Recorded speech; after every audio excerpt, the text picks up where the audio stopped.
Very important like that. I'm a night owl, so this is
Good evening. I would like to call to order the Keizer City Council in regular session. It is Monday, November 6th, 2023, and ask our city recorder to please call roll. Councilor Reed? Here. Councilor Hessman? Here. Councilor Kohler? Here. Mayor Clark? Here. Councilor Starr? Here. Councilor Duran? Here. Councilor Cross? Here. Youth Councilor Woodard? Here. Thank you very much. If you are able, I invite you to stand and all join us in the Pledge of Allegiance.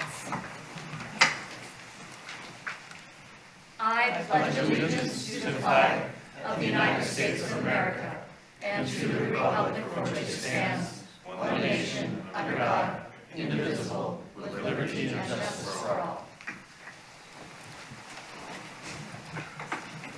Well, happy blustery November to everybody. Remember all those days you said, gee, we need some rain? You got it. All right, it's going to be great this evening as we begin with three very special proclamations.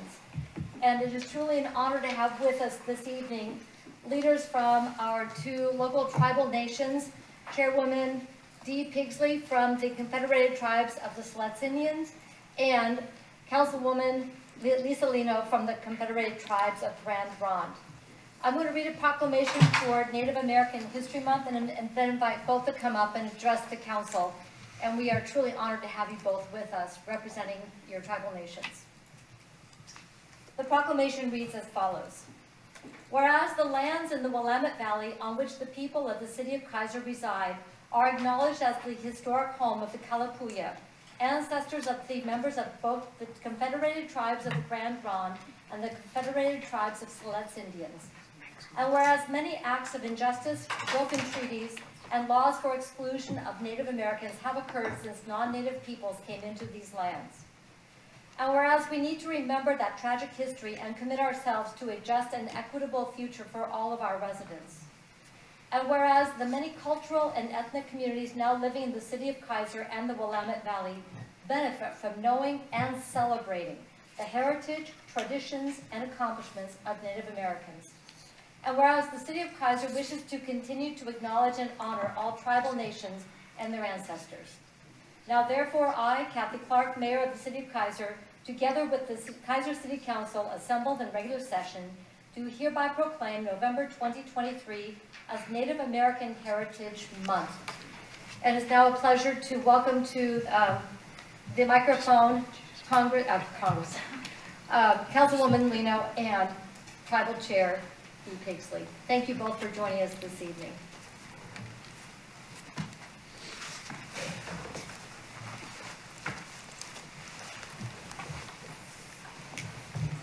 Thank you, and this is really, really nice. It's really an honor to be here and to accept the award. As you said in the paragraph that this has been our land since time immemorial, and we all got moved to reservations, and so it's nice to be acknowledged, and I really thank you for working with us too on Chemalis Station. We're plugging along. We're finally getting some businesses back there, and so I very much appreciate the work that you do too. Thank you. Thank you so much. Good evening, Lahia. My name is Lisa Lino. As mentioned, I am a tribal council member for the Confederated Tribes of Grand Ronde. And just on behalf of the citizens of the Confederated Tribes of Grand Ronde, we really appreciate the relationship that we have with the city of Keizer, and really am really honored to be here and appreciate the proclamation. It is really important for us as Indian people to be recognized as Indian people, and that's important. And I know we both celebrate restoration this month, so it's a really wonderful month for us, and we'll be celebrating for time to come. So hi, Amasi, thank you. And I love that you have a youth on your council, so awesome. Thank you so much. I'm going to turn this back on. I'm going to present you each with a copy of the proclamation so you can take it back to your councils again with our honor, respect, and appreciation. Thank you.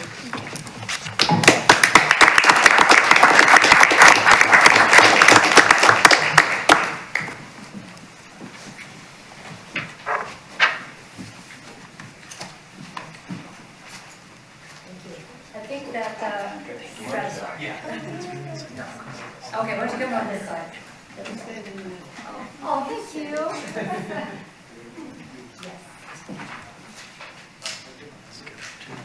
Okay, act like you want to be here. Good deal. Thank you very much. Thank you so much. Thank you. Thank you. Yes, I'm looking forward to coming to the dinner. Thank you.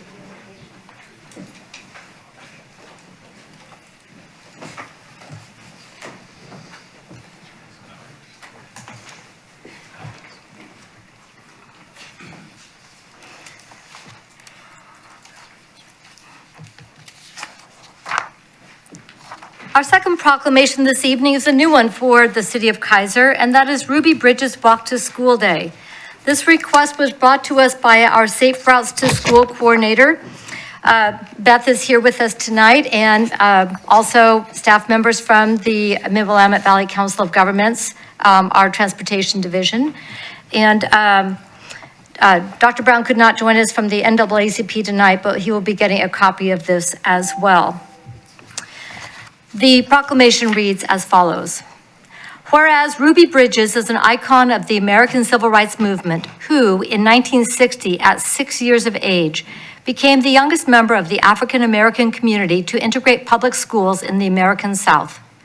And whereas segregation continued to exist throughout the United States despite the 1954 ruling in Brown v. Board of Education that barred any state laws allowing racial segregation in public schools.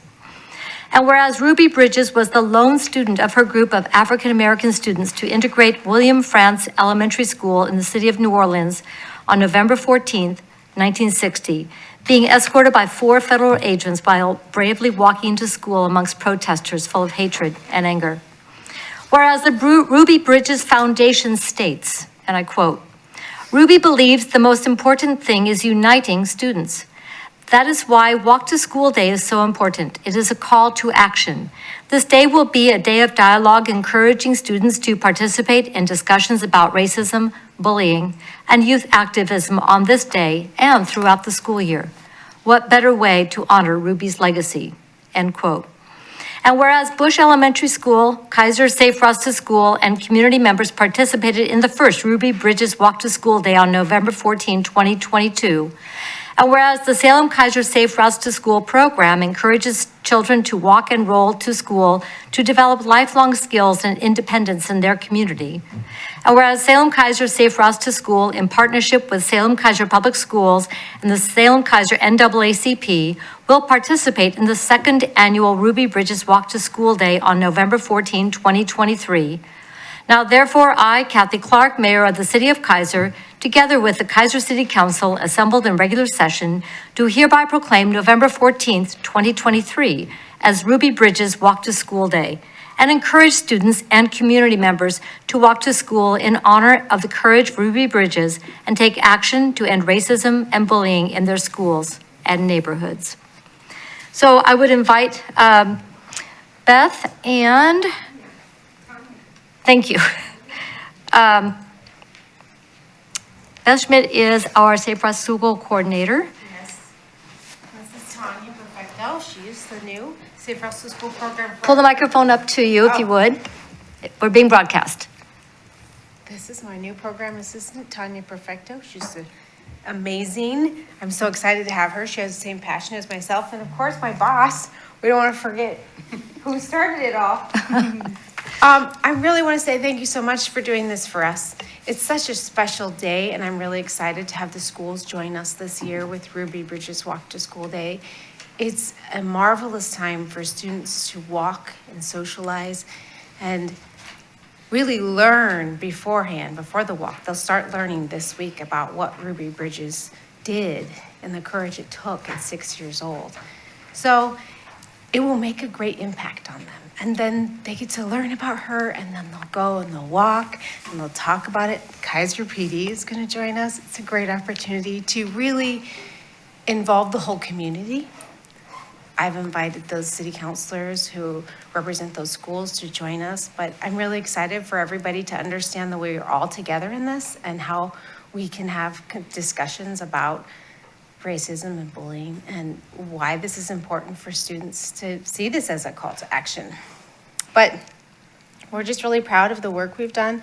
We've been working very hard to get all the schools we have 8 schools this year. Okay. 7 more than we had last year. So each year we'll keep going and going, having more and more.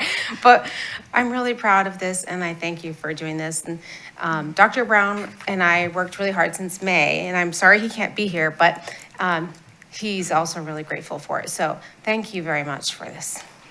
Thank you very much. And the Keizer schools where this will be taking place are? Cummings Elementary and Forest Ridge Elementary. So if you're near either one of those and would like to join in, please do. And you meet at the school, correct? Yes. In front of Cummings, they're going to meet, and then Forest Ridge will meet at a different location, at the location we went to last time on Taurus. Okay. They will meet there and then walk to school. So if you're curious where that is, I can get you that information. But it's like we meet up at a remote location and then walk to school typically. So that's usually how this takes place because it's about, encouraging walking and rolling to school, but also getting cars off the road, and talking about infrastructure. Cummings is a place that doesn't really have a lot of sidewalks, so hopefully that'll be something we can talk about, right? That's a long conversation. Cummings, That's why I Cummings, brought him. And as most of us know, Cummings Lane has no right-of-way available, but the new table, the new speed table that was just put in as a crossing space for students to cross safely is beautifully designed. And I want to thank our Public Works Department, Mr. Lawyer and his team for that design in a very difficult place to maneuver anything into what little right-of-way we have. So it would turn out very nicely. So we're looking forward to that, and we have the new walkway along Delight, and that took a partnership, city for our portion, north of, between Dearborn and Chemawa, and then on the school side, on the Cummings Elementary side. That took a lot of years to finally make that happen, and very happy to have that safe walking path the length of Delight. And my dog and I love walking that area. It's so much safer. We feel a lot safer out there. That's great. With that, welcome. Oh, and what time? Oh, okay, well, the Cummings is going to be at 8 o'clock in the morning. And the Forest Ridge is still undetermined yet. I think it will probably be at 7:30, but I have to still confirm that with Principal Shamika Cleveland. Okay. So when you get that information, would you send it to Ms. Bissett and then she can get it to council and then we can post it? Sure. Yeah. That would be really helpful. Yeah. All right. Rain or shine. Rain or shine, Rain or hey. shine, Yeah. That's how you get to and from school. I mean, I walked to school in the snow in Northeast Oregon, so I think people here could do it too. Uphill both ways. Uphill one way, actually, I'd like to say. Slide down. On the way home, which was worse, but okay. So thanks again. I'm looking forward to it. And thank you for bringing this to us tonight. I'm going to give you these, one for our transportation department team at the Willamette Valley Council of Governments. I want to thank you all for the work you've been doing to continue to make our transportation system better, more robust, and more complete for the people in our community. And one for Dr. Brown at the NAACP. Thank you. Thank you.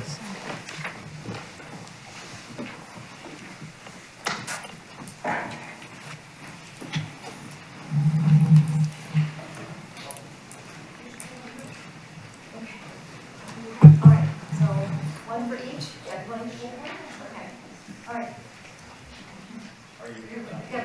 Getting a picture. Oh, no, you're gonna be in the picture. You're gonna be on the spot. You should, yes, come on. That's what you get. That makes so much more sense. It does. Actually, I wait for you. There we go. That's look at that. Wow. Smiles and everything.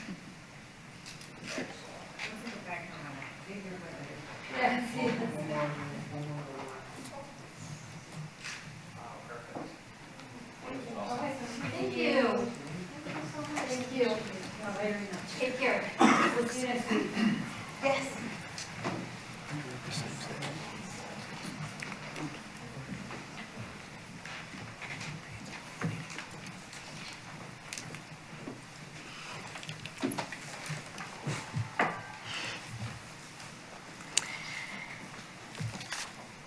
definitely rain or shine.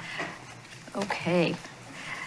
It is now my pleasure to welcome the Keizer Chamber of Commerce staff and board members for the annual issuing of the Small Business Saturday Proclamation. We're a little bit earlier than we have been in other years, but you know what? Everybody else started their advertising early, so by gum, we're going to advertise our local businesses early. So I'm going to read the proclamation and invite you up to talk about our chamber, Small Business Saturday, and supporting our businesses year-round. The proclamation reads as follows. Whereas Small Business Saturday, established in 2010, was created and designed to show financial support for small businesses in our community, and whereas the City of Keizer celebrates and supports our small businesses and the significant contributions they make to diversify and strengthen local economic opportunities and prosperity. And whereas according to the United States Small Business Administration, there are 33.2 million small businesses in the United States, which represent 99.7% of all firms with paid employees, and are responsible for 62.7% of net new jobs created since 1995, and employ 46.4% of the private sector employees in the United States. And whereas we as consumers understand the importance of supporting small businesses in our community on Small Business Saturday by encouraging others to shop small, independently owned retailers, and 72% that this day makes us want to shop small all year long. And whereas local small businesses provide critical and reliable resources for goods and services that our community needs in order to be more resilient, less reliant on vulnerable supply chains, and more on the cutting edge of innovation and technological advancement. Now, therefore, I, Kathy Clark, Mayor of the City of Keizer, together with the Keizer City Council assembled in regular session, do hereby proclaim November 25th, 2023 as Small Business Saturday, and urge the residents of our community and communities across the country to support small businesses and merchants on Small Business Saturday and throughout the year. I would like to invite up now leadership from our Keizer Chamber of Commerce. Corey Filardo is the executive director, and Jane Lowry is the president of the Chamber of Commerce Board this year. And friends. We'll bring up the friends for the picture. Yep. You heard her. Thank you so much for including us in this proclamation. And then we also brought the Latino Business Alliance, Fatima Falcone representing. They're a very strong partner of ours and represent and help us serve and represent the Latino-owned businesses throughout the Salem-Keizer area and beyond, Woodburn, Jervis, St. Paul, all the areas. We do love this proclamation because not only do we want to support Small Business Saturday, but supporting small businesses throughout the year is very important to us. We know that large chain supply stores are, in the business of taking over small business. And when I think of a great small business that I love to shop at, I think of Copper Creek Mercantile, and they have just represented small business so well in bringing in food trucks and all the other small businesses they have on their lot, and making sure that they are serving the community so well, keeping their prices affordable, and supporting small business within their small business. And so that's just what we want to see in our community and what we want to draw in as we continue to grow. And that is what I think the Chamber is all about, and what I think the Latino Business Alliance is all about, and what I know the City of Keizer is all about. So please, as you're going shopping this holiday season, think about how you can spend $1 or more in Keizer. It is sometimes a little bit more expensive to shop local, but the product that you will find in Keizer is so much better and way more worth your dollar. So thank you so much for this proclamation, and we just look forward to continuing to serve small business along with you guys and the Latino Business Alliance, and we just feel so fortunate to be here. Thank you. Well, thank you. And since we're talking about the Latino Business Alliance, let's give a plug for this Thursday. Oh, yeah. Fatima, do you want to come Come on, on bring up? up Fatima Falcon to talk about Expo Negocios. And then we'll take a picture and give you each a copy of the proclamation. Don't go too far, Jane. Hello, guys. Hi, I'm so happy to be here today. I didn't get a chance to be here when you guys approved the funding for the use of the Civic Center, so I wanted to thank you personally as well today that we're going to have a proclamation for letting us use the space for the community. And so Expo Negocios is most of the day on Thursday. How's that shaping up? Yeah, the event is going to be held this Thursday from 7:30 a.m. till 3 p.m. And we're going to have 6 different small business workshops available in English and in Spanish with interpreting on site. So it's going to be completely free for the public, for anyone who either already has a business or is thinking about starting a business.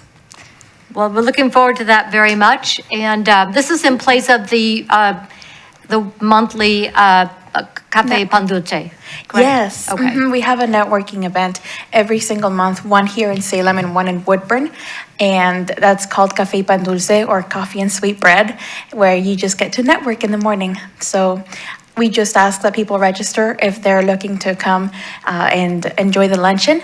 And for the workshops, you don't have to register or anything, but the luncheon, for sure. I want to know how many people I have to feed. Okay, good plan. All right. Thank you so much. I want to invite up Corey and Jane and Fatima, and we will give you copies of the proclamation. Small Business Saturday. Thank you.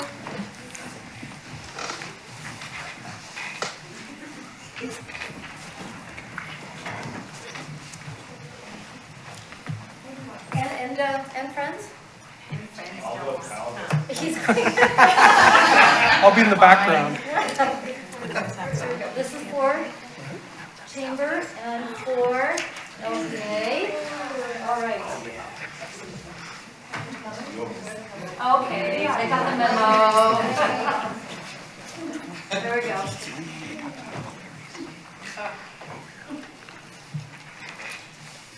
Well, what a happy bunch. What's on sale this week?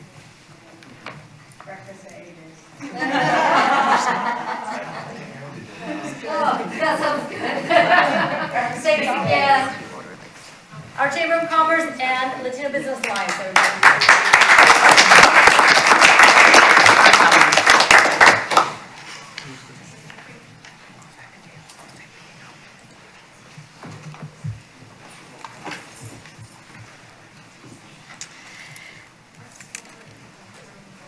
We are now going to go to committee reports.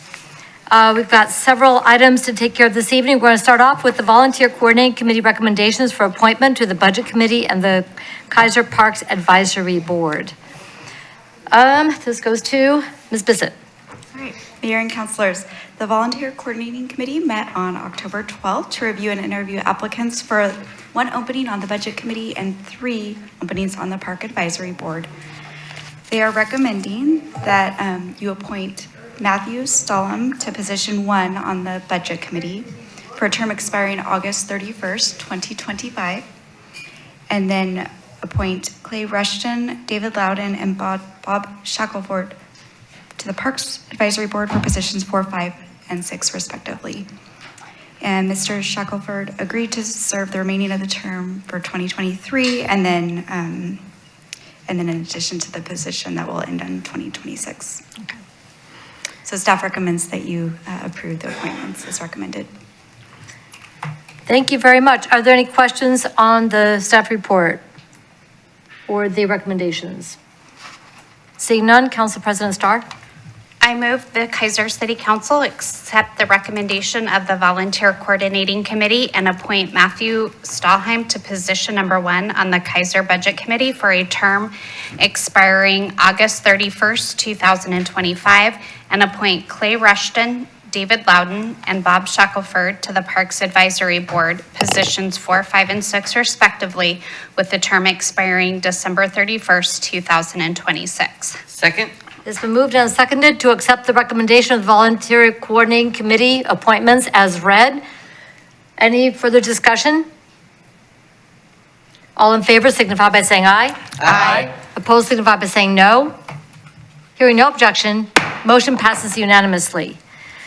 At this time, Councilor Kohler, you have a vacancy on the community, good grief. Community diversity. Community Diversity Engagement Committee. Do you have an appointee at this time?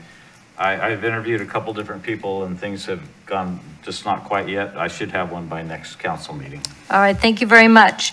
Councilor Husband, do you have an appointee for the Volunteer Coordinating Committee? I have. I'm appointing Emerson Corella to the Volunteer Coordinating Committee in my position. All right, thank you very much.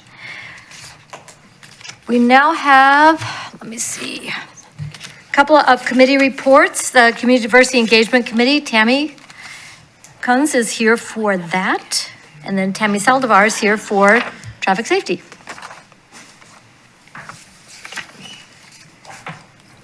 Hello, Tammy Keizer. Let me switch glasses.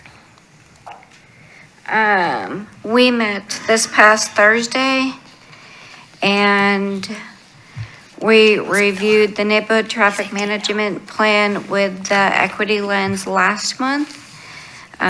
This past meeting, we talked about the strategic plan and having us come and share with some of the different groups.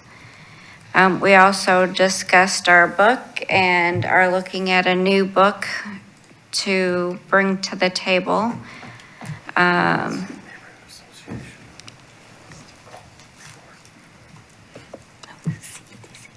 We have American Indian Heritage Month for November and Human Rights Day, December 10th. Other than that, I don't have anything. Okay, and I do have, Ms. Bissett did remind me of the Human Rights Day proclamation, so that will be ready for the first council meeting in December, if I remember correctly. Okay, so that's on the list. Anything further on community diversity engagement? Councilor Reed?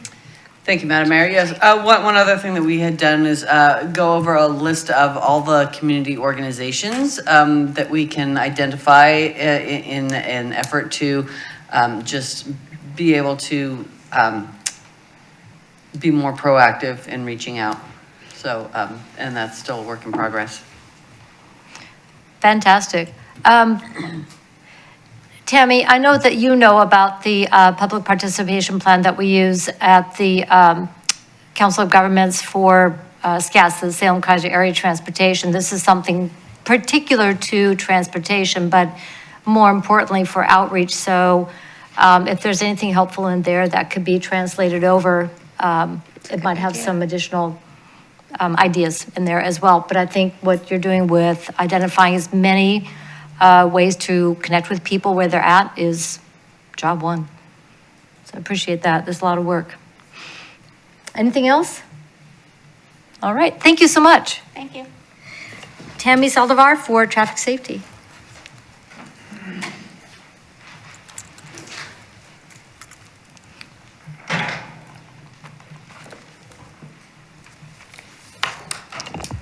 Hi. It was my turn to come tell you all the fun we're having over at the Traffic Safety Bikeways Pedestrian Committee.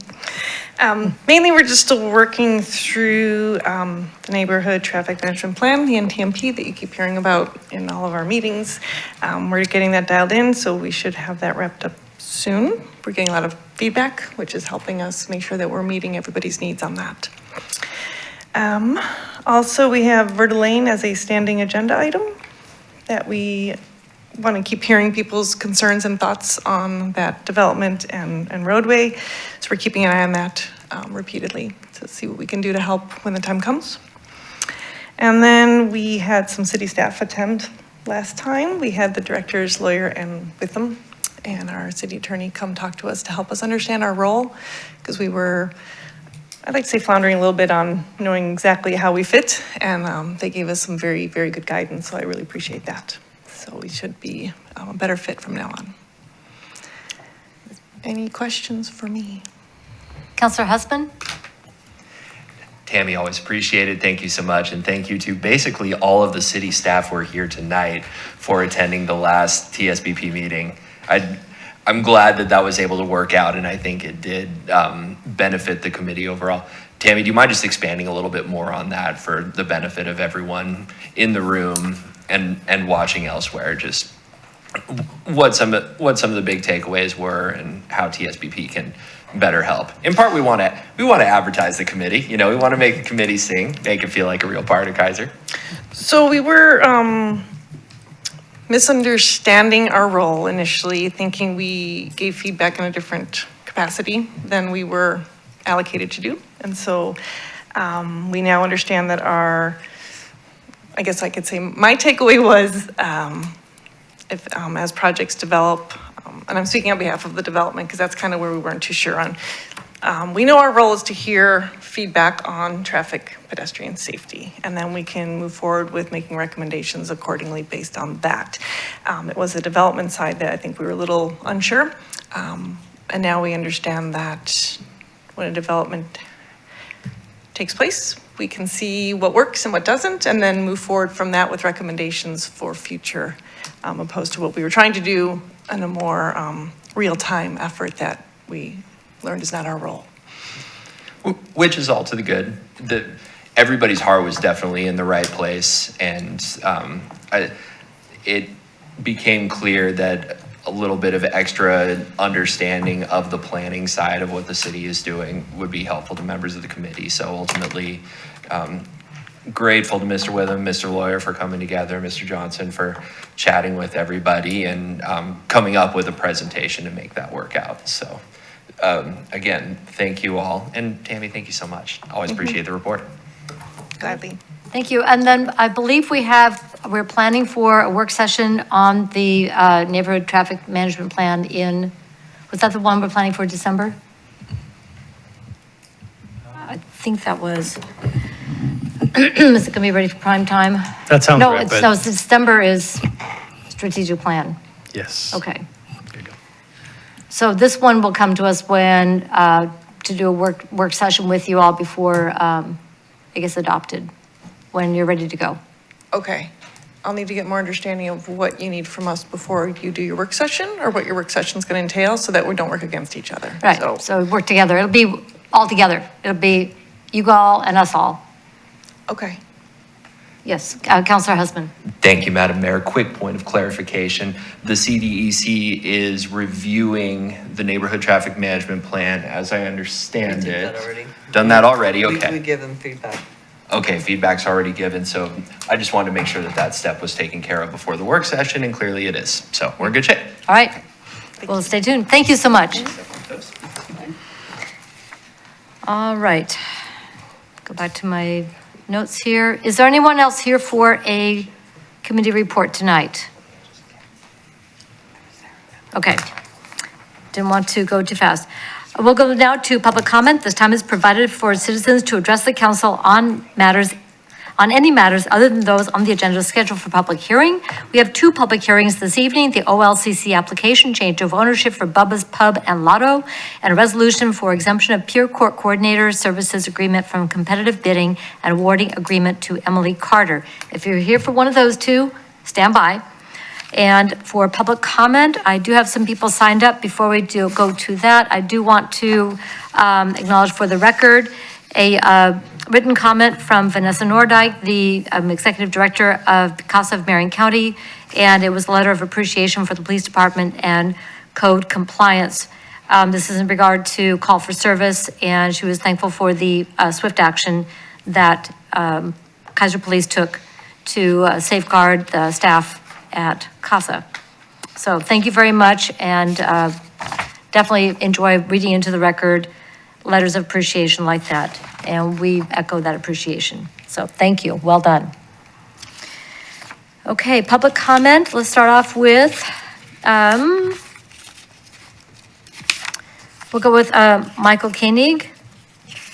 Actually, Michael, would you hang on until we get to your agenda item? Would that be okay? So he's here to talk about the request for fee waiver for the Keizer Community Band. So with council concurrence, we will have him talk to us before that. That would be item 8C, as he noted here. Mr. Ken Gearloff, and then after that, Mr. Lyndon Zeitz.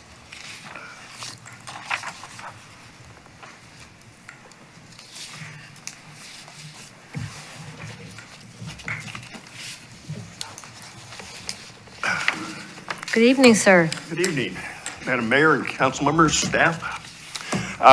Here's the president of SECTA tonight. First of all, I want to commend staff for getting the graffiti off our new play structure in a heartbeat. They were like the next day it was cleaned up. It was very quick response. I was amazed. So thank you very much, staff. The other thing I'm here for is I attended traffic safety last month, and I don't know if Bill thinks I have a hearing impairment, but he told me loud and clear that I need to come back and get clarification on our speed sign for Alder. He didn't know, I understand he didn't know which budget's coming out this year's, next year's, so I'm here trying to get a clarification. We'd like to have the school kids protected as soon as possible, so like I said, I'm just here for clarification. All right, so this is for the flashing speed sign, similar to what we have over on Shoreline. And that was something that was discussed, so that was between Mr. Brown and Mr. Lawyer. Who wants to take this? All right, Mr. Lawyer? Thank you, Madam Mayor. Yeah, the council did direct staff to have those flashing speed signs installed. The one thing I didn't get clarity on is timing. And it is not directly allocated in the current fiscal year's budget, and I had planned to bring an item to the council at the next council meeting for council to give me direction on the timing of that installation. So that will be at the November 20th meeting. And that will have the pricing and so forth, so Yes. we will have all the information on that project. Yes. Okay. Next council agenda. Appreciate it. All right. Thank you for your time. All right, thank you. Always good to see you, Ken. Always good to see you folks. All right. Mr. Zeitz. He's here to talk about the Native American History Month at the Keizer Heritage Center.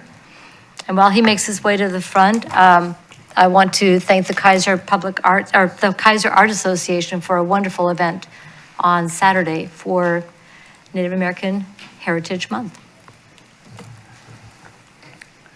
Good evening, Lyndon Zeitz, Keizer resident, Madam Mayor, councilors, city staff.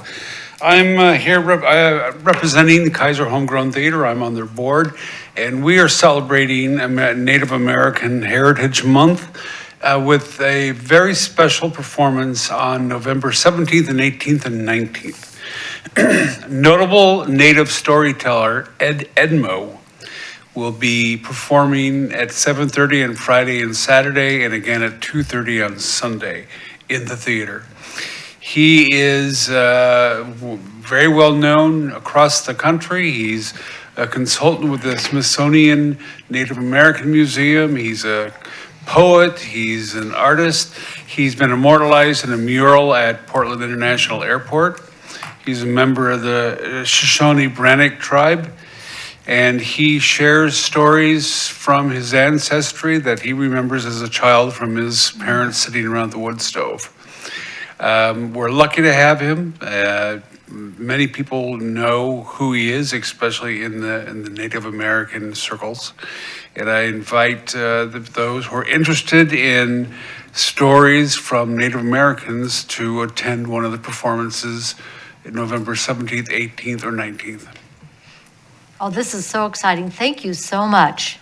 I've been seeing some of the advertising on Facebook and other social media. Thank you so much for coming tonight. Are there any questions?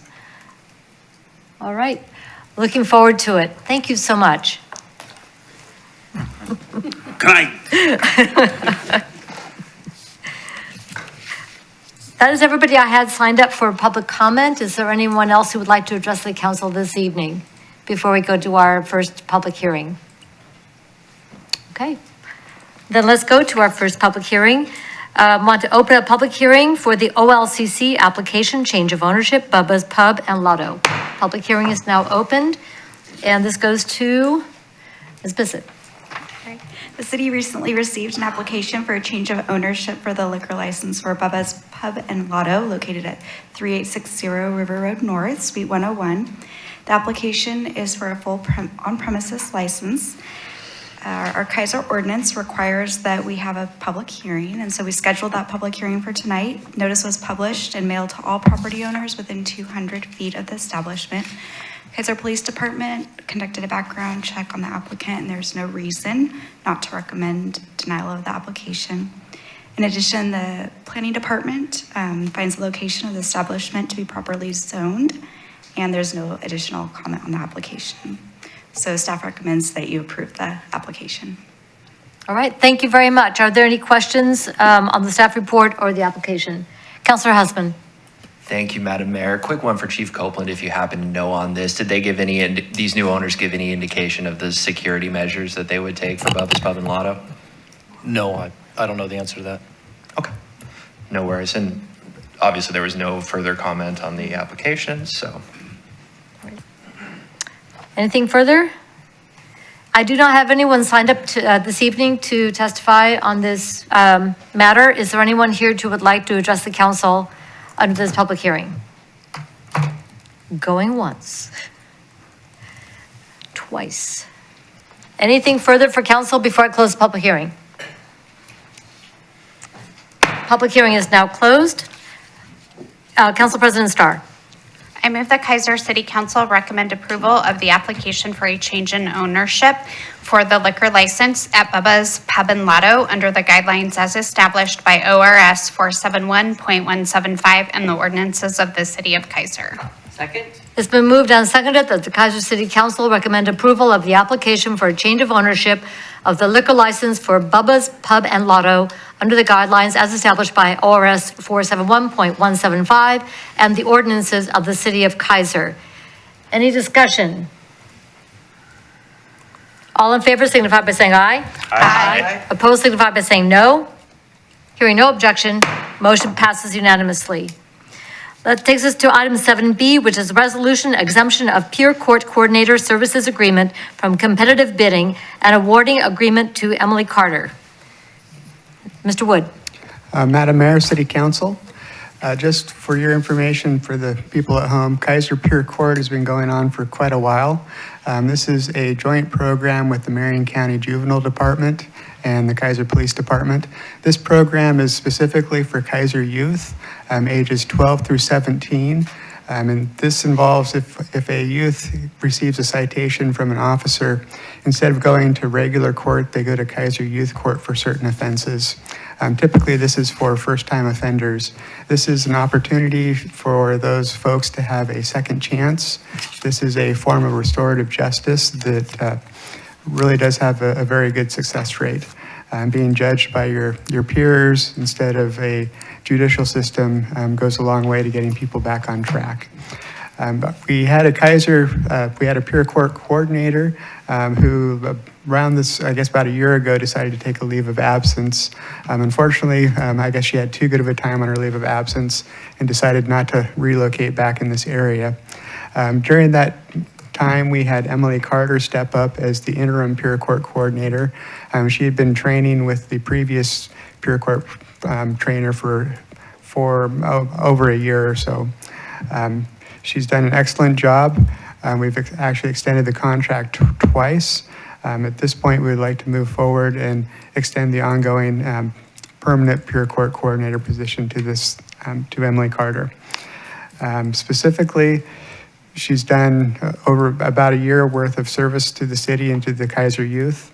I've personally observed her conducting court. If you're around on a Thursday afternoon, you can see her in action. Actually, unfortunately, the number of cases has increased. She's actually looking for more time rather than less time. So we may be extending court to more than just a Thursday afternoon at some point in time. At this point, we'd like to bypass the competition competitive process as the result of being notified by Marion County that there really is a small pool of potential candidates that can do this type of work, that have experience in this type of work. And we also don't want to delay too long and have any interruption in the Superior Court service itself. So with that, staff recommends that the City Council open the public hearing, take testimony. If you have no questions, close the public hearing. If there's no valid objections, adopt the attached resolution to avoid the competitive bidding process and awarding the agreement to Emily Carter. With that, if there's any additional questions, I'd be free to address those. Thank you very much. Are there any questions? Councilor Houseman. Thank you, Madam Mayor. Mr. Wood, I'd like to ask you the negative space question. Say we don't, then what happens? Potentially, we would have to go out for some kind of a competitive bidding process. With that, the people that are currently within the process would either have to do another interim short-term extension of the agreement to maintain services, or we would just have to stop the Superior Court process until we get a permanent person on board. Okay, quick follow-up, if I may. Follow-up? How broad of a base of individuals do you see as you survey the landscape? Obviously, Ms. Carter's been working within the peer court system at present, but do you have any sense of what the landscape is like otherwise? How many other people are doing this or performing similar services elsewhere? Sure. I did a quick search, and within Marion County, I think there's maybe one or two other peer courts. And beyond that, I don't think there's much other people qualified. Okay, thank you. Right. Thank you very much. Any other questions? Sorry. Councilor Cross. Thank you, Madam Mayor. A couple questions for you, Tim. When you said that there's a pretty good success rate, what is pretty good success rate? I don't have the exact number in front of me. I'll have to bring that back for you. Okay. And then you said small pool of people in Marion County. Have we even looked at other counties, and what's a small pool? Small pool, as I was indicating before, there's probably 1 to 2 additional peer courts within the Marion County, and that would indicate there's only 2 or 3 people with the skill set. And how long would this agreement go to? This agreement initially would be 3 years, plus I believe 2-year extensions. And how long was the last contract we did for peer court? Was it 3 years? It was the same agreement, yes. Okay, thank you. Chief, do you have any additional information on the peer court results? I don't have the recidivism rates for the kids in it. I just know it's a good program, and that, like I said, it's for a lot of the first-time offenders that can be diverted to peer court, and you end up seeing them doing some community service, some other things outside of the court system. Thank you. Can we get that information? Yeah. Can we get the result, the current, maybe the last couple of years information, just for, just so we understand how this is working? Absolutely. Okay, thank you. Anything further? Councilor Houseman? Yes. Thank you so much. Just a point of order clarification. What is the date of expiration of the current contract, Mr. Wood? The current contract expires November 30th. November 30th, okay. Yep. So, Quick. yes. So we would, if we're going to get information, we have to get it by the next council meeting and vote on it accordingly, by the sounds of things, just to make that explicit. Yeah. Excuse me, can I clarify? If we're going to get information, well, it'll be gotten to us pretty quickly And I just want the information. It doesn't have any bearing on how I would vote on this. I just would like the information. So it has nothing to do with this. I just want to clarify. Okay. That's fair. I appreciate the clarification. Thank you. Thank you. Councilor Cross. Yeah, I would like that information because there's a big difference between 3 years, 1 year before we're just going all in. Okay. Anything else before? Right now, I don't have anybody signed up to address council on this matter. Is there anyone here who'd like to address the council on the exemption of peer court coordinator services? Okay. Anything else before I close the public hearing? Looking? Council? public hearing is now closed. Council President Starr. I move the Keizer City Council adopt Resolution R2023, exemption of Pure Court Coordinator Services Agreement from the competitive bidding and awarding the agreement to Emily Carter. Second. It's been moved and seconded that the Keizer City Council adopt Resolution R 2023, exemption of Pure Court Coordinator Services Agreement from competitive bidding and awarding agreement to Emily Carter. Discussion. Councilor Cross. Thank you, Madam Mayor. I love Peer Court. I think it's a great program, but I will say again, the more information that we have on these resolutions is going to help me make decisions and just help for the transparency of anyone watching. Thank you very much. All in favor, please signify by saying aye. Aye. Opposed, signify by saying no. Hearing no objection, motion passes unanimously. That concludes our public hearings for this evening, and that takes us to administrative action. Item 8A is a resolution authorizing the city manager to purchase a Thermo Scientific Trunarch handheld narcotics analyzer. Do I have to say that? Uh-huh. I think it's just TrueNarc. TrueNarc? I think it's TrueNarc. Oh, TrueNarc, narcotics. Thank you. All right, and this goes to Chief. Thank you, Madam Mayor, City Councilors. This is a pretty cool piece of equipment here that we first came in contact with this equipment through the DEA. And they have one locally, not always accessible to us, and we have to ask permission to use it. But this product analyzes drugs without taking it out of a bag.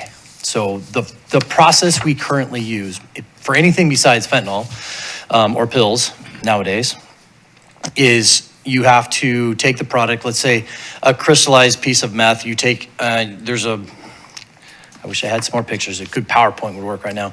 But it's just a small cylinder you have to take, and there's like a piece of cotton on the end of it, very similar to that. You take that, you dip it into the product or the drug, and then you cover that with a cap, and then you break this cylinder, which there's liquid inside, and that liquid funnels down through the cotton filter, and if it turns a certain color, that means it's positive for that certain drug, okay? We cannot do that with fentanyl, or we would be dropping like flies. So this is just an opportunity for us to analyze any type of pill that comes in that's unknown type of pill. This TrueNarc, and maybe if you have other questions, let me know. It analyzes over 530 different types of drugs. So some drugs we take in are actually legal, but we don't know until we analyze it. And then as for an example, also, it was like 2 months ago, we stopped this gal with 2,000 pills of fentanyl on her. We take the fentanyl pills, we have no way to test them. So we have to send them off to the lab. Well, the DA's office, without a proper field test or some type of test, is not gonna prosecute on those crimes. So from the time that we send the drug off to the lab, which is months, and we get it back, then the DA says, okay, that's a positive hit on fentanyl. Now I'll prosecute. Now we need to go track that person down and arrest them again. They'll probably end up with a warrant, and they could have fled anywhere at that point. So there's just not a lot of immediate accountability. This would allow us, and you can use it in the field, to take this anywhere with us and analyze drugs, and it's a lot safer. There's just too many unknown risks out there that we don't want our officers taking. So it's a good, safe way. And then you would call it more of like a presumptive positive before you'd still send it to the testing facility, which is Oregon State Lab. But then we'll have a more confirmed product, which the DA's office can use for probable cause, and so you could actually move forward with some sentencing, or at least charges. So I'm happy to take any questions you may have. Money, it's over $25,000. It's like $26,768.26 with an annual warranty cost of $1,890. And we would use funding that we already have. We just need to get your permission to use it. It's from our asset forfeiture funds, which we have about I believe it was $67,000 or $65,000 in there now. It would come out of that, and then the annual cost would come out of that asset forfeiture funds as well. And if you don't know, asset forfeiture funds have to be used on drug-related things for the police department, because we usually take them during drug-related cases. So the money that we get. happy to take questions. All right, thank you very much. Councilor Reed? Thank you, Madam Mayor. I have a couple questions. First of all, is there a training component included in this price? Does it even need a training component, or does it just have like a user manual kind of a thing? It's really interesting. Yes, it does come with a user manual, but it is very easy. It's YouTube, you can watch it on YouTube, but it's a laser that goes into the bag. You hit a button, you turn it on, you hit a button, it puts that laser into the bag and it gives you the product back. Cool. So it's pretty simple. Follow up? Follow up. Okay. Does it also include software updates to update all of these new and different drugs that keep showing up on the market? Does it allow for updates, or is that, how does that work? I know that's a really good question. I don't know for the updates. I'm sure that there's probably a patch that you can, but that is not answering it with certainty. I could jump to the website real quick and look, but. Okay, thank you. All right, thank you very much. Councilor Husband? Thank you, Madam Mayor. A couple of questions, Chief. First thing, more of a statement, but I would appreciate your corroboration with this. It is commonly expressed that even the most brief of skin exposure to fentanyl in powder or pill form is considered fatal to somebody. But that is not scientifically accurate nor based in fact. Fentanyl is not immediately fatal upon skin exposure. So I can confirm, like the level of fentanyl in the pills is so inconsistent that we're seeing. It's like a cookie dough thing. You might get so many chocolate chips in one cookie versus another. And so, yeah, you're right. I mean, there's some pills that contain fentanyl that would not be dangerous, right? It's a prescribed form of medicine as well. But we're seeing such high doses in some of these pills and inconsistent that, obviously we don't want any of our officers to succumb to any of the fentanyl. We always carry Narcan with us, which we talked about last time. That helps counteract the drug, but it's too deadly. It's too deadly of a drug to mess with. I understand that there is the desire not to want to touch some of this stuff. That is fundamentally human, but you see why I'm saying this. I'm not trying to be right here. I'm trying to dispel a Sure. publicly popular myth that any type of fentanyl skin-to-skin contact, skin to powder, skin to pill, people, it's an urban legend and it's passed through social media, and frankly, I think it's cancerous to the job that a police department is trying to do in terms of how to deal with fentanyl and how to right-size that. So that's why I bring it up. Okay. My other question though, because we're buying this theoretically because we're trying to build drug cases that eventually get to the courts. So what, in using this device, how does this work for admissible evidence with respect to the court system? Yeah, it's a great question. And I would add to that, we are using it for sentencing guidelines, but we're also using it for that officer safety component, making sure that we're safe and we can analyze things through the bag so we don't have to pull it out to figure out what we're dealing with, which would otherwise not lead to sentencing at all if we don't know what the product is. This would just work with the current lab testing in conjunction with. It would not be probably good enough for a conviction in a court. And so that's why we do send off pills to the lab. It just takes a little bit longer to get the results back. Sure. Thank you so much. You're welcome. Thank you very much. And while I appreciate the conversation regarding the toxicity of fentanyl, it is an illegal drug, it is dangerous, and we have people dying from it in our state. So I want there to be very clear that this is deadly for a lot of people. And that's why this is such an important thing to have, make sure we have access to this. And we have a very high death rate in Oregon, one of the highest in the nation. And I understand that, Madam Mayor, but I want people to understand as well that when it is injected or smoked or otherwise ingested in certain quantities, that is what causes overdoses or deaths. It is not simply so much accidentally grazing a bit of powder that's left on a surface. That is something we'll have to bring some experts in to talk about, but that is definitely way beyond what we're talking about here. But that is we're going to have to get some more better information on that one. I welcome experts bringing in evidence on that. And I went to that conversation on Friday with the members of the DEA task force on Friday. So I'll bring that up under my council reports on the death rates we are seeing there. To the issue at hand, which is the purchase of this piece of equipment to keep our officers safe and get the information back faster. So let's get the conversation back online with that. Councilor Kohler. Thank you, Madam Mayor. Chief Copeland. I'm getting used to saying that, but sounds good. Would that actually save us some money in other ways too, by not testing, not sending some things to the lab that otherwise we would?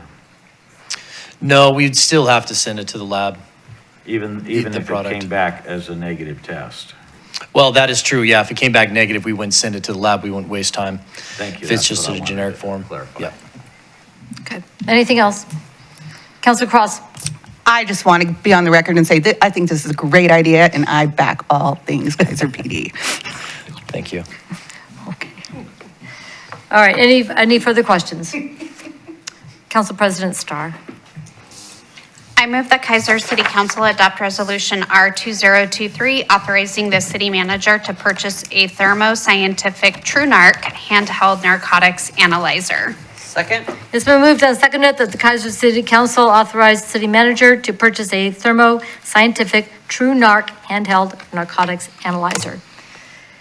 Any further discussion? All in favor signify by saying aye. Aye. Any opposed signify by saying no. Hearing no objection, motion passes unanimously. That takes us to item 8B, which is a resolution directing the city attorney to take action to have City of Keizer join with other local governments to request amendment or repeal of the 621 cable franchising order. Mr. Johnson. Thank you, Madam Mayor and Council. This item is before you. I was contacted by a special counsel, Nancy Werner, who works on many telecom issues. In fact, was general counsel for the National Association of Telecommunications Officers and Associates, the municipal national group, for quite some time before she went back to private practice. And she indicated she was checking with her private local government clients about joining an effort to revisit the 621 order. For the audience, the staff report lays out the what's called the 621 order by the FCC.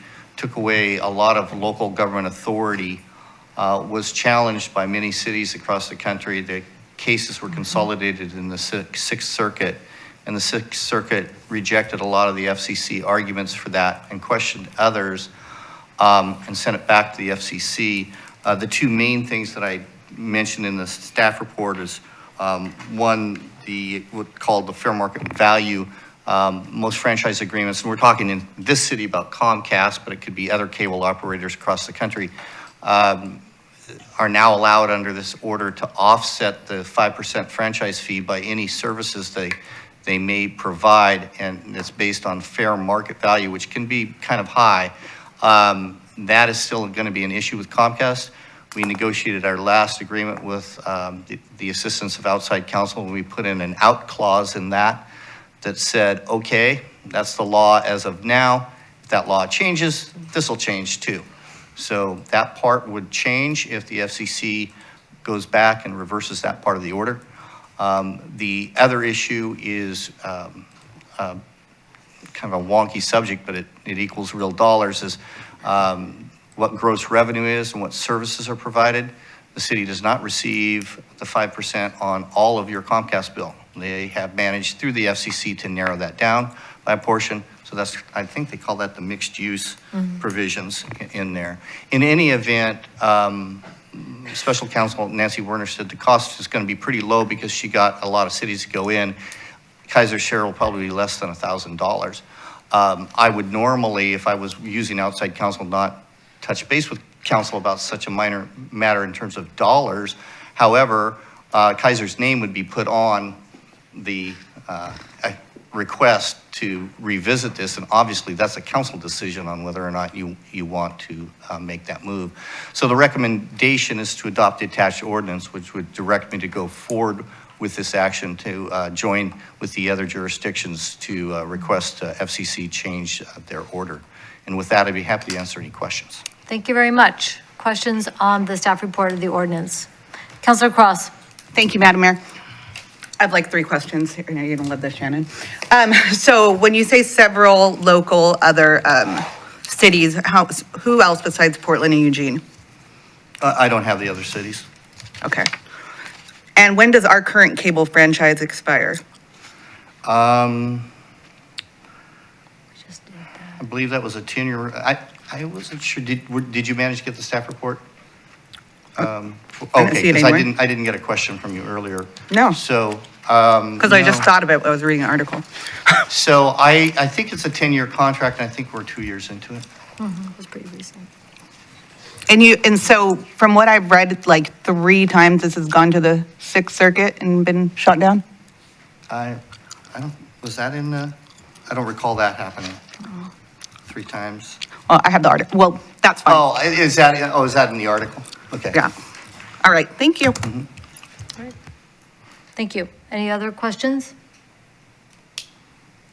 Council President Starr. I move that the Keizer City Council adopt resolution number 2023, directing city attorney to take action to have City of Keizer join with other local governments to request amendment and or repeal of the 621 cable franchising order. Second. It's been moved and seconded that the Keizer City Council adopt Resolution R 2023, directing the city attorney to take action to have the City of Keizer join with other local governments to request amendment, repeal of the 621 cable franchising order. Discussion. Council President Starr. Thank you, Madam Mayor. So Shannon, Mr. Johnson, sorry, I know you said that it would be less than $1,000. Is there any way, and I don't know if this is appropriate, but if it's going to become more than $1,000, that we just get a heads up and an opportunity to revisit? Sure. I'll just make sure that it is, and I think that's a pretty solid figure. I'll double check with that. Okay, thank you. Thank you. Further? Councilor Kohler. Thank you, Madam Mayor. Mr. Johnson, thank you for bringing up this wonky idea. And we'll support that. I will anyway. Thank you. Further discussion? All in favor, please signify by saying aye. Aye. Opposed, signify by saying no. Hearing no objection, motion passes unanimously. That takes us to item 8C, which is request for the community center use fee waiver for the Keizer Community Band. And Mr. King, thank you for hanging with us. We will start off with, who's got this one? Mr. Wood. Madam Mayor, City Council, the Keizer Community Band has requested a waiver of the use fee and deposit for use of Iris Rooms A and B in the community center for their holiday and spring concerts on December 20th, 2023 and June 12th, 2024.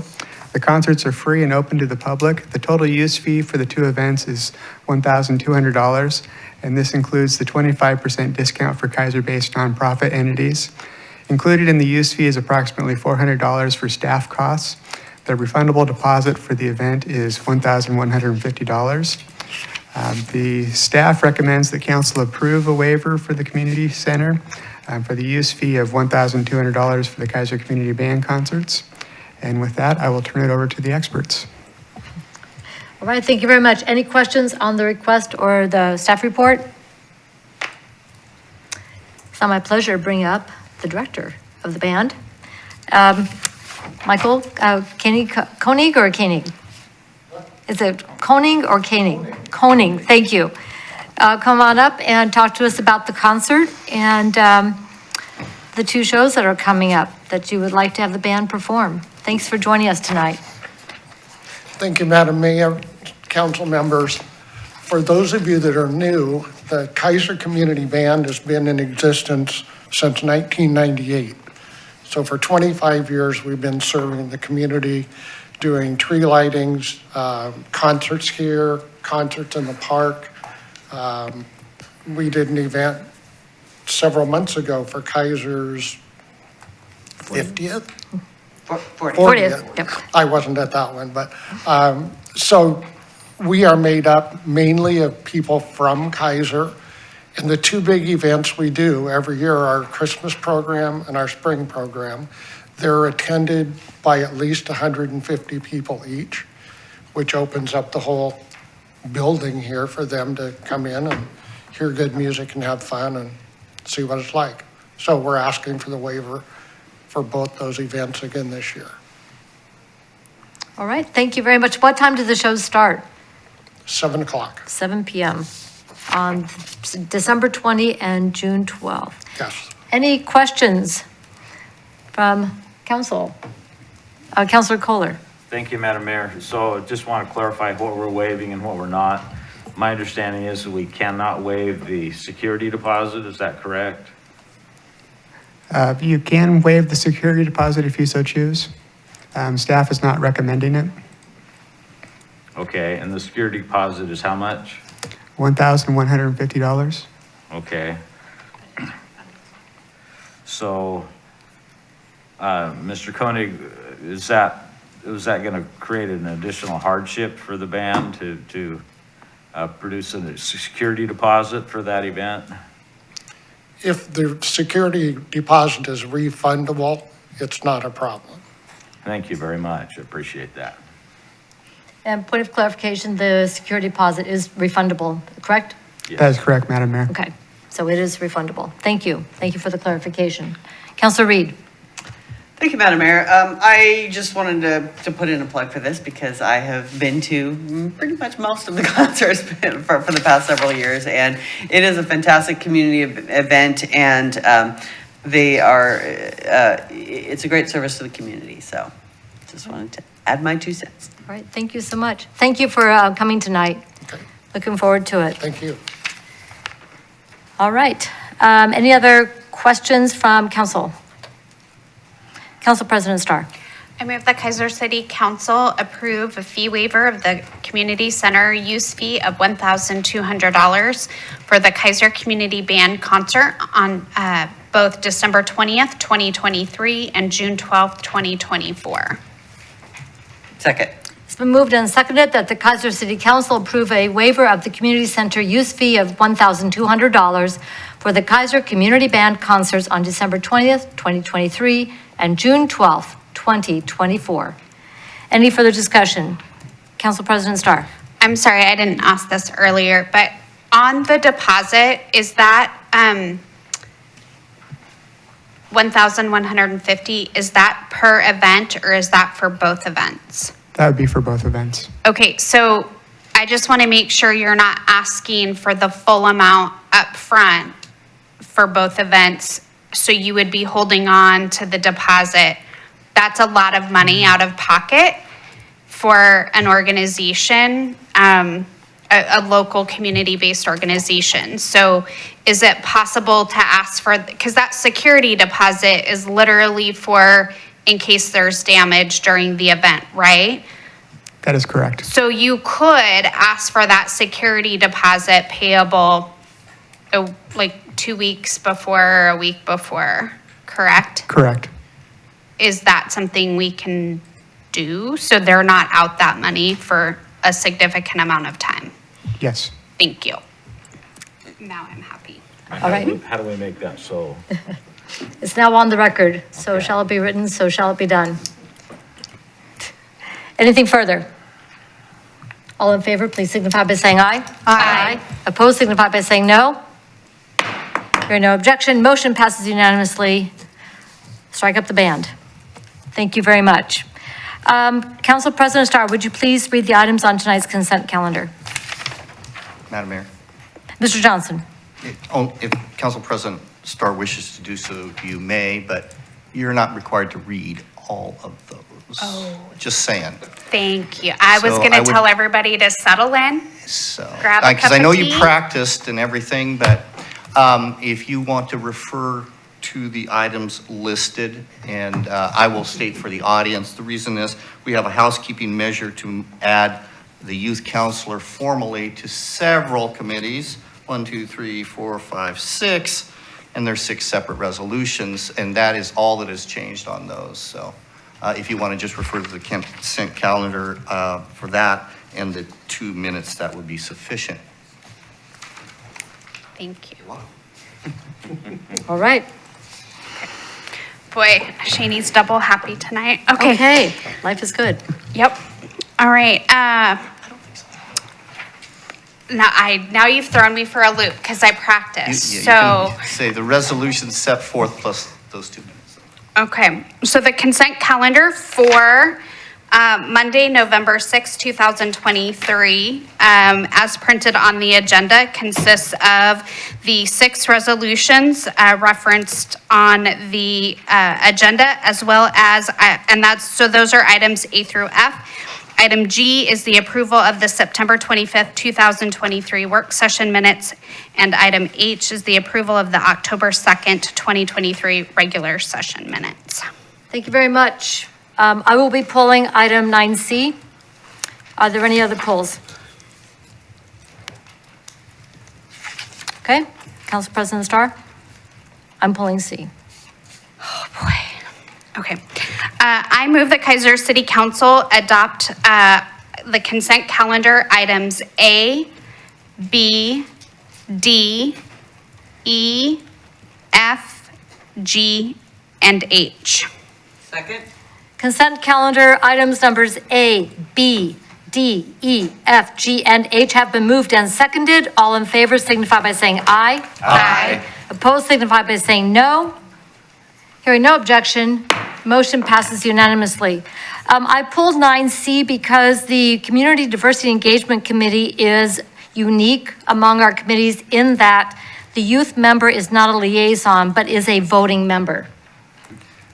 Therefore, under council rules, it does say that each committee shall have a youth liaison, except where specified by resolution or ordinance. And under our resolution creating the Community Diversity Engagement Committee, the youth member is a voting member. So having a redundancy of a non-voting youth liaison on top of that doesn't make sense. So I would recommend that we not change that one and leave the youth member as a voting member. So I would like to, I don't know if we just vote it down or if I would like to, I don't want this to happen. I want to leave it as a voting member only. Mr. Johnson. Yes, thank you, Madam Mayor. Staff didn't know, I mean, what the council rules say is that every council committee may have a youth counselor. And so to make it consistent, we added to that. I think the mayor's point is a good one. It's up to council. This position would not be a voting member, but you already have a youth that is a voting member. Do you need an extra person? If the council agrees with the mayor, then you just not make a motion. You don't have to make the motion. It's before you. Or you can make the motion and send it down if you wish. But if there's consensus of council on this, we'll just note it in the minutes that the consensus was not to pass the motion. And then we wouldn't adopt this resolution. All right. Is there anyone who wants to move forward with adding a non-voting youth member to the Community Diversity Engagement Committee? Seeing none? We'll note that. Thank All you, right. Madam Mayor. Thank you. That takes us to other business. This time is provided to allow the mayor, city council members, or staff an opportunity to bring new oral matters before the council that are not on tonight's agenda. Mr. Brown, do you have anything to bring forward tonight from staff? It does not need action, but I wanted to update the council. It's one of their short-term goals to update our website. And so the leadership team has appointed a project manager for the website and given her a team of people to see if it's best to update with our current vendor or to look at other vendors. So, Yahoo. just wanted to report on that. Yes. I don't think there's anybody here who's going, oh, gee, I wish we weren't going to update the website. So thank you. That's great news. I do have an item that I'd like to bring to council so we can if we need to make a minor adjustment to our council rules and procedures.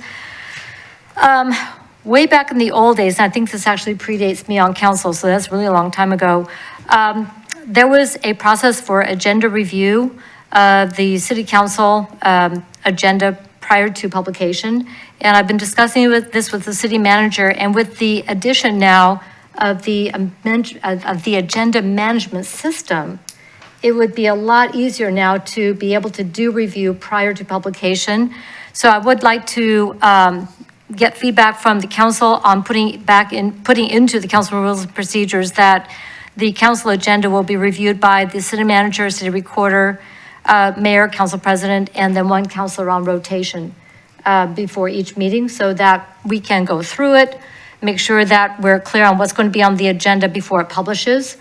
That way, this is very common among other boards, commissions, and city councils, where it's actually reviewed prior to publication, especially by the mayor, and in other cities, it's mayor and council president. So I want to open that up to let people know that this is a direction I think would be helpful for us to go back to. That was done a long time ago in person, but now we have the agenda management system where we could click and look through it and be able to talk it through either in person or over the phone if necessary, because y'all are working. So I want to throw that out there. Any comments on that? And of course, you can get back to me later. This is kind of old new, where it's been done before, and would like to add that back in. Councilor Cross? Quick question. Thank you, Madam Mayor. When did it change? Before my time. Council President Starr. I think it's good practice, so that if something needs to be caught or updated or isn't ready or what, I mean, we're all human. I just think it's good practice, and it's a leading practice in the nonprofit world to have the agency director and the board chair or executive committee review the council or review the meeting agenda prior to publication. So I'm good with it. And Mr. Brown, as you told me, this is something that in your prior cities, this has been a common practice. Yes, Madam Mayor and Council, the 14 years I was here before I came to Keizer, we did that in the 2 communities I served before. So in the last community I was, we had a rotating counselor, and it seemed to work good to give all the other council members an opportunity to jump in and have a little extra word in it. Yeah, we kind of briefly talked that it might, the best timing might be on a Tuesday afternoon, because the staff will go over the agenda Tuesday morning, and that will give us an opportunity to get it, know what is going to be ready for the schedule and what's not. Sometimes we get to that Tuesday morning meeting and find out that something's not quite ready to go, or you know what, but so by that afternoon, we should be set, and then Wednesday, we would, as normal, we would get our agenda out. Okay. Other questions or comments? Councilor Kohler. Thank you, Madam Mayor. If it's that easy to put that all together and send it, what's the hesitancy of just sending it to all the council members for review? Quorum. Do you want to comment on that? I think we have the same answer, Mr. Johnson. I think Mr. Brown and I will probably have the same answer.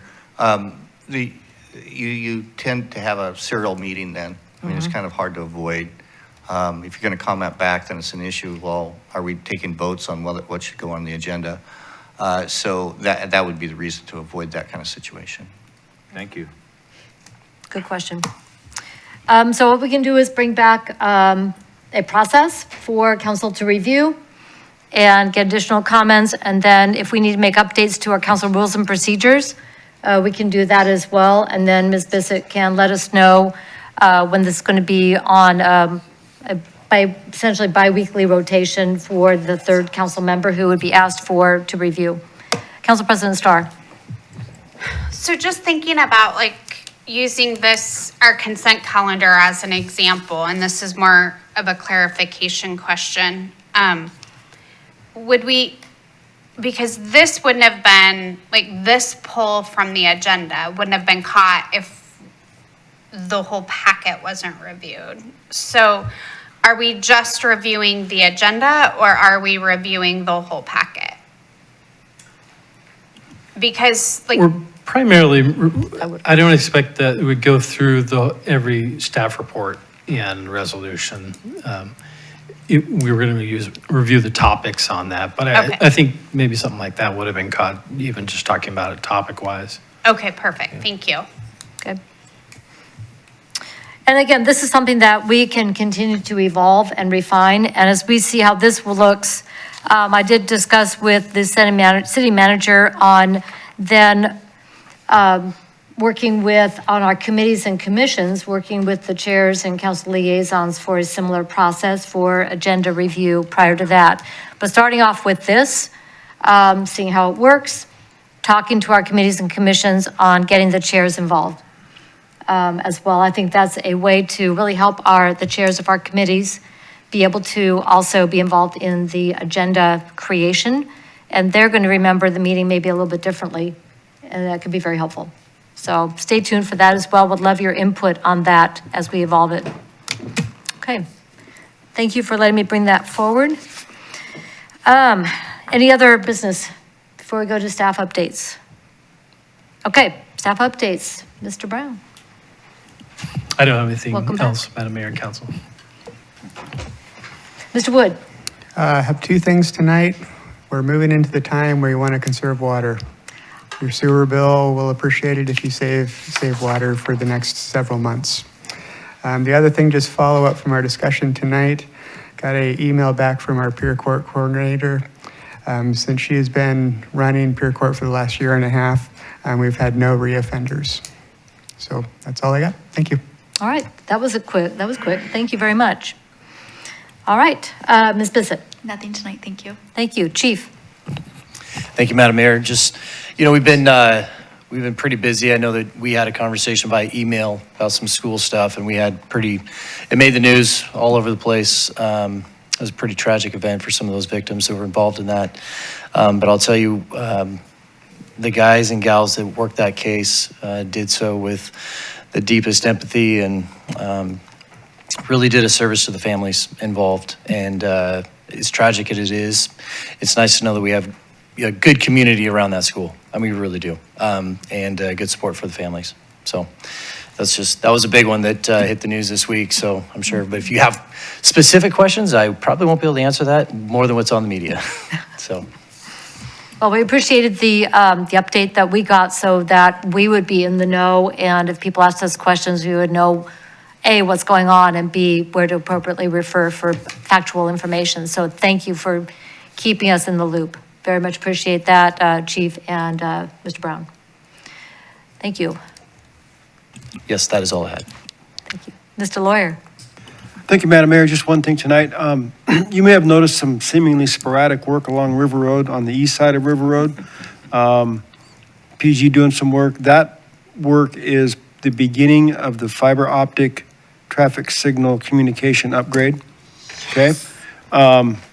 What they're doing now is setting what's called handholds, boxes to pull the fiber to.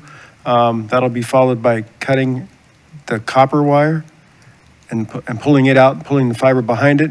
During that operation, the traffic signals are going to work different than they do currently because they're not going to be able to talk to each other. So I'm working with Salem to try and get some detail on what that might look like and when that will start and when it may end. And I'll be sharing that as soon as I get it, but just know that it's coming and there will be a period, and it's probably going to be weeks, maybe month and a half while the signals are not operating correctly. So patience is appreciated, and I know they will get through it as quick as they can. So that's it. I'd be happy to answer any questions, and I will share more information as I receive it. Thank you very much, appreciate that. This is a project, this is the ITS, Intelligent Transportation System, or some sort of the fiber optic upgrade that It's- we've been talking about for a long time. Yes, it's been in the works for many years. It's a SCATS-funded project that Keizer applied for the funding with Salem or through Salem, because Salem maintains and operates our signals for us. They're doing the project. Yeah, it's been in the works for many years, and it's finally going to come to fruition and be done. That will enhance communications with Salem downtown to be able to actually monitor and control the signals better. They'll be able to diagnose problems faster because they'll be able to literally look at it in real time, at any time, and evaluate issues. So the inconvenience of about 4 to 6 weeks is going to be worth it in the end. Yes. Fantastic. Thank you. Ms. Witham. I have nothing this evening. Thank you. All right, thank you. Mr. Johnson. Thank you, Madam Mayor. To Council President Starr's question about the 621 FCC order for the magic of the phone, I can look at emails, and I misremembered that dollar amount was not an estimate. It was an actual hard figure, not to exceed $885. So I thought she put an estimate, but she has, and it's 16 clients, cities, cable commissions, and different PEG channels around the country. Right. I'll get Thank the you, names Mr. of those. Johnson. So, thank you. All right, thank you very much. Appreciate that. All right, that takes us then to our council member reports. I'll start with Councilor Cross. Thank you, Madam Mayor. Last few weeks, I know I've seen a lot of you at these same events, but Soaring Heights on the 20th, that was a great dinner, raised over $80,000, and I believe dollars are still coming in. On the 25th, I attended the YMCA board meeting. On the 29th, Councilor Reed and I judged the trunk or treat, which was fantastic. On the 30th, I attended the CTEC Industry Alliance Council for their hospitality program, and then the annual luncheon for the YMCA last week, and also the Southeast Keizer Neighborhood Association meeting. So it's always great to see Ken, and I'm excited that we're going to get the ball moving on that speed table. And then this weekend with the Veterans Day, there's a fundraiser for veteran suicide prevention at the Elks from 3 to 5, and then Courtney Place is also doing a veterans housing taco talk at Ratchet Brewing the same day at 1 p.m. All right, thank you very much. Madam Councilor, Mr. Brown. We should make a clarification that it was for a flashing traffic beacon, Yes. right? Not a speed demo. Okay. But yeah, it's not a speed table, yeah. Thank you, appreciate that. All right. Councilor Joanne. I was at a few of those functions that Soraya had talked about. So other than that, I have nothing. Thank you very much. Council President Starr. Thank you, Madam Mayor. Just a reminder to our Keizer community to be looking for the Keizer Network of Women giving trees and the labels. I think those go out on the 8th, which is Wednesday, correct? So grab a whole bunch of them and bless a whole bunch of families and youth and children in our community. In addition to some of those same events, busy working on the Miracle of Lights and the scheduling. Please be looking for social media, the registration link for signing up for shifts to work at the collection tent should be coming out on social media any day. And I have those as well. So we'll get make sure the city has access to those or has that available as well. And then the Community Diversity Education, no, my goodness, it's late. Community Diversity Engagement Committee meeting was last Thursday. So you heard the report on that good work that we're doing. Other than that, I'm sure I have something that I'm forgetting, but we'll just move on along. All right, thank you very much. Holiday stuff all the time between now and New Year's. So buckle up, everybody. It's going to be a ride. Councilor Kohler. Thank you, Madam Mayor. I've had a few pretty exciting meetings I got to go to. The Salem Keizer Community Commissioners meeting was pretty interesting. We talked about TSA, we talked about earthquakes, we talked about property taxes and Measure 110 and a bunch of other stuff. It's always good to be able to meet with the commissioners and the mayor and council of Salem, have us all together. That's really quite an amazing thing because that hasn't happened for a lot of years. I attended the CBIL meeting the other day live, which was kind of nice too, not having it just Zoom. We had Professor Rhonda McGee, who was there and talked to us about all kinds of stuff, which was really pretty interesting. And if you want to visit with me about what she did and what else she would talk to me, I got a whole page of notes here. So I attended the YMCA annual luncheon. There were about 700 people attended that. That was pretty exciting. I got to go to SECNA. Ryan Russell came and talked about the fire levy. So remember to vote. Ballots have to be in by tomorrow. And McNary's Festival, Orchestra Festival is tomorrow at 7 o'clock. I have 3 grandkids playing in that. That's pretty exciting for me. So I'll be there. And Latino Business Alliance, again, we've talked a little bit about that, just reinforce, stress that this Thursday. Be a great opportunity. All right. Thank you very much. Councilor Hussman. Thank you, Madam Mayor. I want to piggyback on Councilor Kohler here. Please vote on the fire levy by tomorrow, whether you want it or not. Let's, show some participation for a smaller election, because there really is no such thing as a small election, only small actors. So as much participation as we can get on something like that, it's important to vote, get out the vote. It doesn't have to be in November. It shows that we care as a community. So I think we should all fill out that ballot, however quickly it takes us.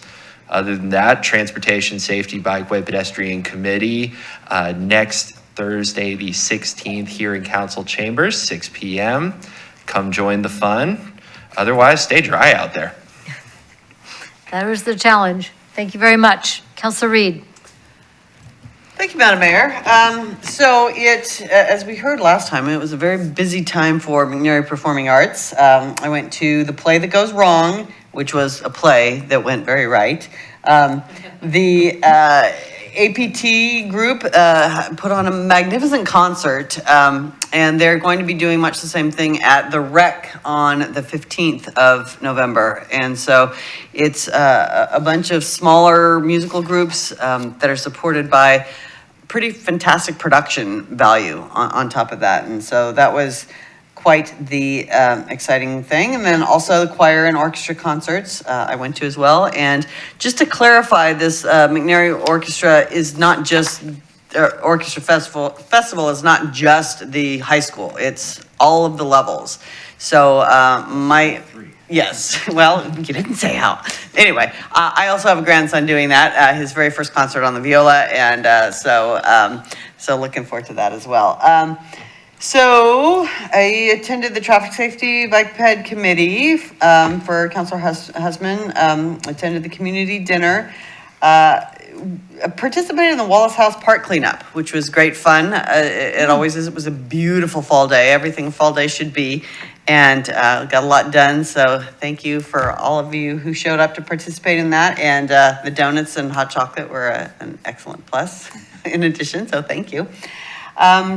Really looking forward to Edmo coming to Keizer Homegrown Theater. That was on my calendar, and really excited about that. It's book fair season for our elementary schools, so, and they are in need of donations. So if you can or are so inclined, if you could contact the principals to donate for the book fairs, it's an excellent opportunity to get books in the hands of kids. So so if you are interested in supporting that, contact the principals and they will see that those funds get to where they should be for that. And then just the last thing, and I wasn't quick enough on this for the discussion, but Ms. Bissett, if we could make sure that the website is updated regarding the youth liaison positions, because as it is, there were just a few of them listed. So just in terms of making sure that the website is reflecting what we just voted on today. So thank you. That's all. Thank you, because I know some people are going to be recruiting right away. We're working. Yes, you, and thank you to both of you for the work. Youth Councilor Woodard. Thank you, Madam Mayor. So in terms of McNary sports, we had our football and soccer season wrapping up. Our boys soccer team made it to playoffs. They won in the first round, didn't make it past the second, but it was really good and really nice to see kind of a lot of McNary get together behind that team. And we also had the McNary boys cross country make it to state for I think the second time ever in the program history, which is pretty cool. And then besides the orchestra festival and the APT concert that Councilor Reed and Councilor Kohler mentioned, there's also the fall band concert on Wednesday from 7 to 8:30. And that's all I have to say. Thank you. All right, thank you very much. I'll just wrap up a little bit. So let me back up here a little bit. At League of Oregon Cities, I know that was like forever ago, but just wanted to let people know that I was elected to another term on the board for the LOC Women's Caucus, as well as elected to the Oregon Mayors Association Board of Directors for the next 3 years, starting in January. So excited to grow, to join the leadership for our 241 mayors in Oregon. The Mid-Willamette Valley Council of Governments Legislative Committee has been very busy. We had a very productive legislative gathering. Many of you were there. A lot of our local elected leaders from across this area, from our legislative and federal delegation were there to talk about significant issues for cities, counties, and our state. So the COG has been very active, and I'm a member of the legislative committee, making sure that we are getting our voices heard for what we need here in the Mid-Willamette Valley. Marion, Polk, Yamhill counties is this regional area, making sure that they know what we need, and we're not, we're using our position to make sure that we get what we need out of the legislature. So we're moving forward with what we heard from that legislative gathering and getting ready for the short session. Hang on, it's going to be an interesting ride, especially with the housing production bill. Looks like it's going to be coming back around. That was 3414 in the last session. We did convene a gathering of jurisdictions about the West Extension. For those who may not remember, this Keizer City Council supported a bill in the last legislature to study the extension of the West commuter rail service all the way down to Salem. And that bill didn't make it out to vote in the legislature. We're pursuing this, however, so the Council of Governments will be the convening additional meetings, and we've asked that the Council of Governments be designated by the legislature to be the convener for ongoing study of this extension of service. So stay tuned for that. The Mid-Willamette Valley Homeless Alliance, our executive committee met on the 31st, and the full board will meet this Thursday. As most of you know, our two-county continuum was the first in the state to house people using the governor's executive order funds. We have received and have designated the additional $850,000 that were pulled back from Multnomah County and redirected to our two-county continuum to get more services to people, both on rapid rehousing and on emergency shelter. We've grown a lot in the short period of time since we've been a continuum. We're coming up on our 4th birthday. And we've also wanted to take a deeper dive into our work. So we're going to be looking to doing a strategic planning process next year. The plan we put together 5 years ago, well, we've done a lot of it. A lot's changed. So we need to have another look. So we'll be getting involved in that, and I'll be getting information out as that happens. A couple more things. The Area Commission on Transportation, we had the chance to meet one of our new Oregon Transportation Commissioners, Chapman. We rarely get a OTC commissioner attending our ACT meetings. I don't know why, we do take showers. But I was really pleased that the new commissioners coming on the Oregon Transportation Commission are making a point of being at the commission meetings. We're working on updating our strategic plan and doing a work plan for the next 2 years. I've been on the steering committee for that, and the act looked very favorably on the work that we're doing to plan our work for the next 2 years regarding transportation and input to the Oregon Transportation Commission for the next 2 years. So stay tuned for that. Lastly, I was invited to attend the Marion Polk Medical Society Community Health Impact Dinner. It was held in Polk County. And we had an opportunity to honor regional leaders for public health, including the Confederated Tribes of Grand Ronde Chairwoman Cheryl Kennedy was honored with the Community Visionary Health Impact Award. One of the reasons I was invited along with leaders from both Marion and Polk counties was we had an opportunity to hear from Chris Gibson, who's the Executive Director of the Oregon-Idaho High Intensity Drug Trafficking Area, speaking specifically about the public health impact of street fentanyl. The numbers were very sobering. The incredible increase in fentanyl presence, deaths, and illness that is occurring in Oregon was shocking, and it really is a call to action to make sure we start to get a handle on what we're dealing with as we're on the I-5 corridor. I'm looking at Chief Copeland, who knows more about this than I do, and there'll be more presentations that will be coming over to Marion County side from this task force and other local agency experts on this issue as we begin to deal with that. One of the many data points that was shared, this is not a data point, this is a human point.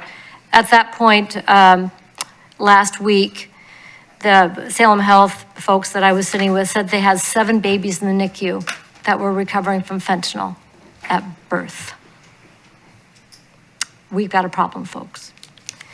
So stay tuned. We're going to be working together to get on this, like we did with meth. No, not my neighborhood. No fentanyl. Yeah, it impacts everybody. So with that coming up, I think we covered a lot of it. Ruby Ridge's Walk to School Day at Cummings Elementary, I'll be at that one on the 14th. Superintendent Castaneda has asked for a meeting, and she and I will be getting together on the 13th. And I will be at the Marion County Health Building ribbon cutting. I was invited for that. Somewhere between Expo Negocios and that and back here again. So we've got a lot going on, but hey, we're Keizer. Of course we do. So with that, anything, and by the way, before I go to agenda input, Councilor Reed. Thank you, Madam Mayor. Just want to wish all our veterans a happy Veterans Day and thank you for your service. Hear, hear. Mr. Brown, did you have something? Did I see your hand? Okay. All right, thank you very much. Agenda input on next Monday, November 13th. We will have a council work session on the use policies and rates for the Keizer Community Center rooms. Looking forward to that. On November 20th at 7 p.m., we will meet in regular session. And then again on December 4th, after Thanksgiving, we will meet at 7 p.m. in regular session. That is all I have. Anything else for the good of the order? The time is 8:48. We are adjourned.